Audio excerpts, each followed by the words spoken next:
청취자 여러분, 안녕하세요. 오늘은 우리가 발 딛고 사는 이 공동체라는 게 어떻게 그려지고 또 어떻게 변해가는지 함께 좀 파헤쳐 보려고 합니다. 네. 행정구역 통합 같은 좀 큰 그림부터요. 우리가 매일 걷는 동네길, 그리고 또 새로운 관계를 만들어가는 사람들 이야기까지 흥미로운 자료들을 좀 모아봤습니다. 네, 오늘 저희가 같이 볼 자료들이 군포 안양의왕시 통합연구, 그리고 도시 개척교회 실태 분석, 또 안양시 부동산 시장 기사도 있고요. 네. 안양시청의 행복지표 관련 소식, 그리고 요즘 주목받는 동네 생활권 연구까지 다양합니다. 이 조각들을 좀 맞춰보면서 오늘날 우리에게 공동체란 뭘까? 그 경계는 어디일까? 같이 한번 탐색해보면 좋겠습니다. 좋습니다. 그럼 바로 시작해볼까요? 먼저 도시통합연구인데요. 이 군포, 안양, 의왕시 통합 이야기가 나온 배경, 아무래도 기존 행정구역 때문에 생기는 비효율, 중복 투자 이런 문제들이겠죠. 네, 그렇죠. 서비스를 좀 더 큰 단위로 묶어서 효율성을 높이자, 이런 취지인데요. 이른바 규모의 경제 효과를 노리는 거죠. 서비스 규모가 커지면 단위당 비용은 낮아지니까요. 근데 그 적정 규모라는 게 참 애매하잖아요. 연구에서도 딱 떨어지는 기준 찾기가 어렵다고 하고요. 맞아요. 프랑스 꼬맹 같은 경우는 평균 인구가 한 1,300명 정도인데 영국 디스트릭트는 12만 명이 넘으니 차이가 엄청나죠. 와, 정말 크네요. 이런 하향식 계획하고는 좀 다르게 요즘엔 동네 생활권이라는 개념이 주목받고 있어요. 특히 디지털 기술 발달하고 또 팬데믹 거치면서 우리 삶이 집이랑 동네 중심으로 많이 바뀌었잖아요. 네, 맞아요. 이 연구는 그래서 동네 생활권을 그냥 행정구역으로 딱 나누는 게 아니라 실제 주민들이 살아가는 방식, 예를 들면 장보기, 공공서비스 이용, 아니면 여가활동 같은 걸 네. 걸어서나 자전거로 한 15분 안에 해결할 수 있는 공간, 이렇게 정의하거든요. 파리의 15분 도시나 상하이 15분 생활권 같은 게 다 이런 맥락이죠. 아하. 결국 중요한 건 지도 위에 그어진 선이 아니라 우리가 실제로 생활하는 그 반경, 그리고 그 안에서 얼마나 편리하게 필요한 걸 이용할 수 있느냐, 바로 이 접근성입니다. 실제 주민 경험이 중요해진다. 이런 맥락에서 보니까 안양시청 공지도 좀 흥미롭더라고요. 2023년에 행복도시 공감지표 운영을 중단했다고요. 네, 그게 시민들의 실제 행복감을 제대로 담아내기엔 좀 부족하다, 이런 판단이었다고 합니다. 그랬군요. 그래서 대신 올해 새로운 안양시 행복지표를 개발하고 내년에는 아예 안양시민 행복도 조사를 하겠다, 이렇게 계획하고 있더라고요. 도시 운영의 초점이 행정 효율성보다는 이제 진짜 주민의 삶, 만족도 이런 쪽으로 옮겨가는 거죠. 네, 그런 흐름이 보이네요. 이런 주민 경험 중심의 변화는 또 공동체를 만드는 다른 힘, 바로 물리적인 환경하고도 연결되는 것 같은데요. 그렇죠. 안양시 부동산 기사를 보면 시장 열기가 상당합니다. 비산동 쪽 주요 아파트 단지들 가격이 최근 몇 년 새 엄청 올랐다고 하던데요. 네, 맞아요.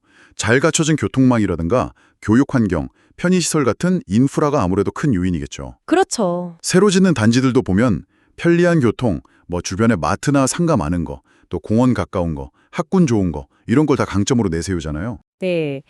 확실히 그런 물리적인 자산, 입지 가치를 기반으로 공동체가 형성되는 모습이랄까요?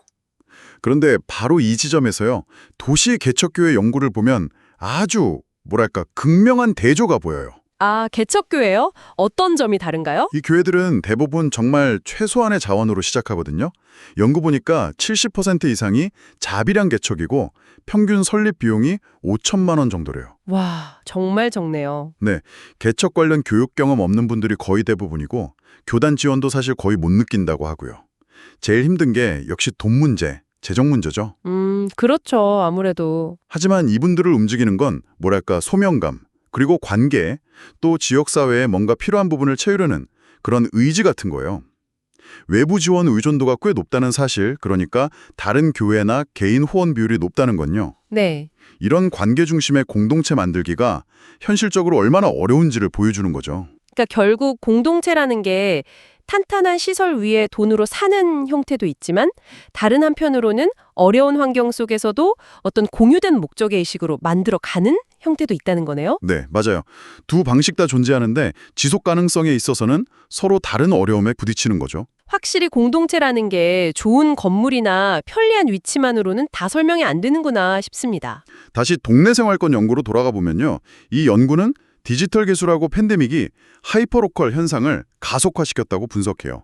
하이퍼로컬이요? 그게 정확히 어떤 거죠? 하이퍼로컬은 기술이 발달하고 또 생활 반경이 좁아지면서 우리 동네 중심의 소비나 활동이 아직 극도로 강화되는 그런 경향을 말하는데요. 아, 네네. 우리가 뭐 배달앱 자주 쓰거나 당근마켓 같은 지록 기반 플랫폼 이용하고 또 재택근무하는 경험 이런 거 떠올리시면 아마 쉽게 이해되실 거예요. 아, 그렇군요. 정말 일상이 됐죠. 그래서 연구에서는 접근성 좋은 동네 거점 같은 곳에 다양한 서비스를 모아서 제공하는 동네 플랫폼 같은 걸 만들자 이렇게 제안합니다. 특히 아이들이나 어르신들처럼 필요가 좀 다른 집단들을 위해서는 서비스 접근성을 좀 다르게 차등화해야 한다고 강조하고요. 네. 상하이가 5분 생활권, 15분 생활권 이렇게 필요에 따라 다르게 배치하는 것처럼요. 여러분의 일상은 집 근처 15분 반경 안에서 얼마나 이루어지고 있을까요? 필요한 서비스는 또 충분히 가까이 있나요?